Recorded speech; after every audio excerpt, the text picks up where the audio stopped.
이 시대 하나님의 사람, 오늘은 이명순 권사를 만나러 왔습니다.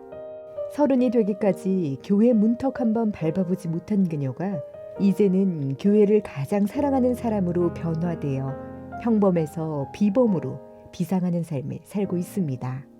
말씀과 기도로 충전된 천국 에너지를 생명을 얻고 더 풍성하게 얻는 복음으로 펼쳐내는 전도와 선교 이야기, 지금 들어봅니다. 현지 의사와 함께하는 의료 캠프. 첫 인도 단선의 포문이 열리고 나니 그 다음부터는 망설일 것도 없이 딸아이나 저도 당연히 가는 것을 기정사실화하게 되었어요. 사실 첫 해는 사역을 하면서도 계속 어린 딸아이에게 마음이 가다 보니 엄청 신경이 많이 쓰였던지 집으로 돌아와서 탈진 현상으로 3일간 아무것도 먹지 못했던 기억이 납니다. 그런데 두 번째 인도 단선은 어느 정도 이동 동선도 알고 있기에 훨씬 마음이 편했어요. 특히나 두 번째 인도 단선에는 조금 특별한 의사분이 우리 팀에 합류하게 되었습니다. 수랍은 인도인 의사로 인도 단선팀 팀장님의 병원인 우리들 병원에서 인턴을 하고 있었습니다. 대부분의 인도인들이 그렇듯이 그도 힌두교인이었는데 병원에 전도하러 가는 날 팀장님이 수랍에게 복음을 전해달라고 했습니다. 더군다나 수랍은 한국에 당분간 있을 예정이니 복음을 전하고 이후 병원에 전도 오는 날을 이용해 지속적으로 양육을 하면 좋을 것 같다고 했어요. 그날은 수술이 있는 날이라 수술실 근처에 있는 작은 방에서 수랍을 만나 복음을 전했고 그렇게 그는 예수님을 영접했습니다. 이후 팀장님의 초대로 새생명 축제에도 왔다가 우리 교회 영어 예배에서 예배를 드리면서 수원에 있는 자기 친구까지 영어 예배에 초대하기도 했어요. 그 후 수랍은 다시 인도로 돌아갔고 2019년 인도 단선팀의 진료 의사로 참여하게 되었습니다. 인도 현지 의사가 단선팀 일원으로 참여하니 현지어 통역이 필요 없이 진료할 수 있었고 크고 작은 사역에 큰 힘이 될 뿐 아니라 수랍의 스토리와 간증을 통해 우리 팀은 큰 기쁨을 얻게 되었습니다. 두 번째 인도 단선 어린이팀 전도. 인도 의료 단선팀은 여러 의과 분야로 나뉘어 진료가 이루어지는데 사역 기간 동안 약 2천여 명의 진료와 전도 사역이 이루어집니다. 이때 중요한 사역 중 하나가 바로 어린이팀 사역입니다. 각 지역마다 진료 캠프가 열리면 원근 각지에서 모여드는 아이들을 위해 간식과 선물, 놀거리를 풍성하게 준비해 각종 이벤트도 하면서 아이들에게 복음을 전합니다.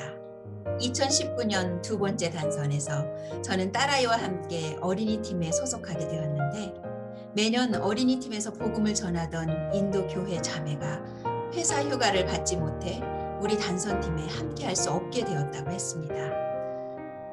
그래서 현지인 중에 영어 통역이 가능한 인도인을 세워서 제가 영어로 진행하면 다시 현지어로 제 말을 통역하는 식으로 복음을 전했는데 예상했던 것보다 아주 순조롭게 복음이 잘 전달되었습니다. 딸아이가 자기도 어린이팀에서 매니큐어 칠해주고 싶다고 해서 들어가게 된 것인데 하나님은 정말 한치의 오차도 없으신 분이심에 참으로 놀라웠습니다. 첫날 푸네 푸른 목장교회에서 주일 예배를 드리고 이동한 백향목 교회에서는 어린이팀 100여 명, 다음날 5시간 거리를 이동하여 도착한 솔라포 올리브나무 교회에서 어린이팀 300여 명을 만났습니다. 올리브나무 교회에서는 교회 옆에 있는 야외 부지에서 어린이 캠프가 준비되었는데 나중에는 통역 없이 아이들이 제 영어를 바로바로 따라했어요. 청명하고 아름다운 하늘 아래에서 인도 아이들과 마음껏 소리쳤어요. 특히 우리 교회에서 많이 부르는 My God is so big 영어 찬양을 인도 땅을 밟으며 인도 아이들과 함께 하나님께 올려드렸던 그 장면은 지금도 잊을 수 없는 짜릿함입니다. My God is so big, so strong and so mighty. There's nothing my God cannot do. 그리고 아이들에게 예수 그리스도라는 한국말을 가르쳐 주었는데 나중에는 아이들이 저만 보면 예수 그리스도, 예수 그리스도 하면서 따라다니는 것이었어요.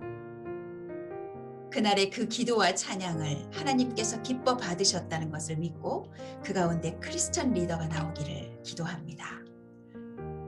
다음 날 캠프 장소인 노호라 지역은 2017년 사랑의 교회 인도 의료 선교팀이 그 지역을 방문한 유일한 외국인이었다고 할 만큼 낙후된 지역이기도 했어요.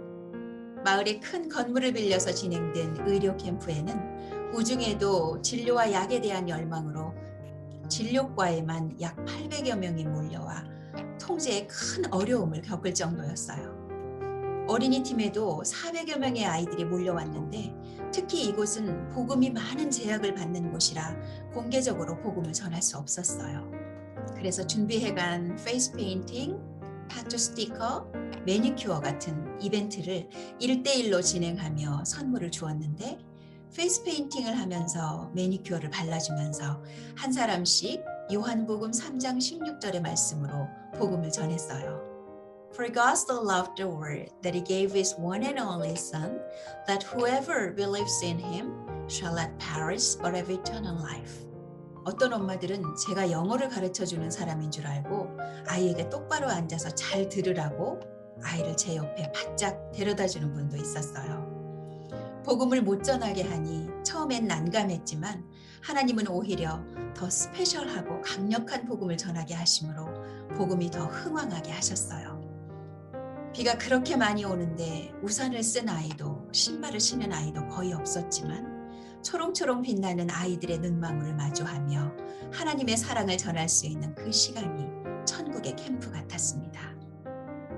그중 6살 아이는 유난히 눈이 반짝이는 아이였어요. 원하는 스티커를 골라 손등에 붙여달라고 책상 위에 손을 올렸는데 구겨진 종이처럼 구부러져 펼쳐지지 않는 것이었습니다.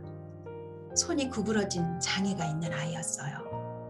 붙일 만한 적당한 곳을 한참 찾아야 할 만큼 일그러진 아이의 손등에 스티커를 붙여주면서 God bless Isle. Jesus died on the cross because he loves you. 라고 말하면서 목이 메어 왔습니다. And I love you too, Isle. 이렇게 아이를 축복하며 주님께 기도했습니다. 주여 불쌍히 여겨주소서.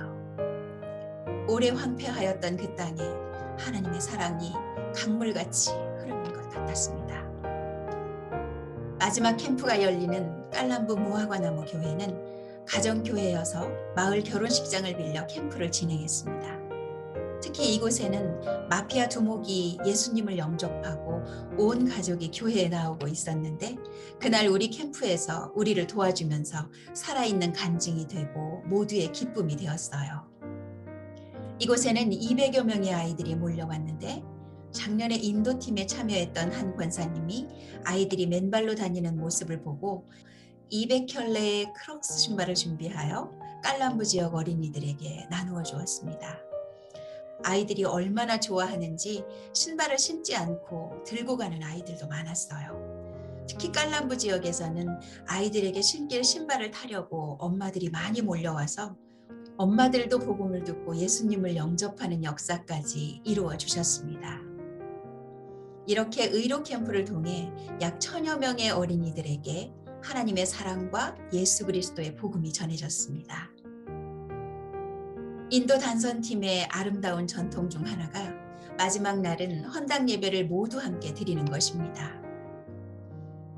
오스마나바드 좋은 나무 교회의 교인들과 헌당 예배를 드리고 함께 식사하는 시간은 정말 천국의 잔치 같은 시간이었어요. 한국의 이태원 팀을 통해서 그토록 많은 외국인들에게 영어로 복음을 전하는 훈련을 시키시고 인도 의료 단서를 통해 어린이들에게 힘있게 복음을 전하게 하신 하나님의 인도하심에 감사의 눈물이 흘렀습니다. 코로나에는 교회를 세우다. 2020년에도 당연히 인도 의료 선교에 가려고 생각하고 있었습니다. 그러나 코로나19가 2020년에는 전 세계를 강타하면서 인도 단서는 꿈조차 꿀 수 없는 상황이 되었습니다. 우리 모녀는 둘 다 눈물을 흘렸습니다. 딸아이는 끝까지 기대감을 버리지 않았으나 2020년 인도 단선에 결국 갈 수 없다는 사실 앞에 아쉬워서 눈물을 흘렸고, 저는 2018년 갑작스러운 초대장을 보내주셨던 하나님의 섬세한 인도하심을 2020년이 되어 깨닫고 감사의 눈물을 흘렸습니다. 그 후 인도 현지에 우리의 몸은 가지 못했지만 대신 인도팀에서 2020년은 깔람부 무화과나무 교회를 위해, 2021년에는 백향목 교회를 위해 건축 헌금을 하는 것으로 단선을 대신했습니다. 어찌하든지 하나님의 교회가 힘있게 세워질 수 있음이 또한 은혜입니다. 사역의 리셋. 2020년 1월 새벽기도 중에 만난 하나님을 기억합니다. 그때 저는 이사 문제를 두고 기도하고 있었는데, 제가 하고 있는 이태원 팀, 우리들 병원 팀, 지역교회 전도팀 사역을 계속 감당할 수 있도록 이사 문제에 간섭해달라고 기도하던 중 하나님께서 이런 음성을 들려주셨어요. 사역을 리셋하자. 그날 그 음성은 너무 따뜻하고 포근했지만 그 말씀을 듣고 나서 정말 많은 눈물을 흘렸습니다.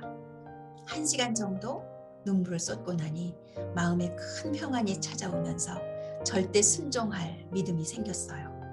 그래서 모든 것을 하나님께 맡기고 이사를 결정하게 되었습니다. 그리고 그 후 신학기 개강을 앞두고 놀랐던 것은 코로나19 여파로 모든 사역들이 다 셧다운되고, 심지어 주일 예배조차 온라인 생중계 예배로 드려지는 기상천외의 상황을 경험하면서 저뿐만 아니라 다른 모든 사역들이 리셋되는 상황이 되어버린 것입니다. 시간이 지나면서 저는 그날의 그 음성을 다시 묵상하게 됩니다. 스탑이라고 말씀하시지 않았고 분명히 리셋이라고 말씀하셨기 때문에 다음 사역이 준비되고 있는 것이라는 것도 확실히 믿습니다. 내 영혼을 소생시키시고 자기 이름을 위하여 의의 길로 인도하시는 도다. 시편 23편 3절.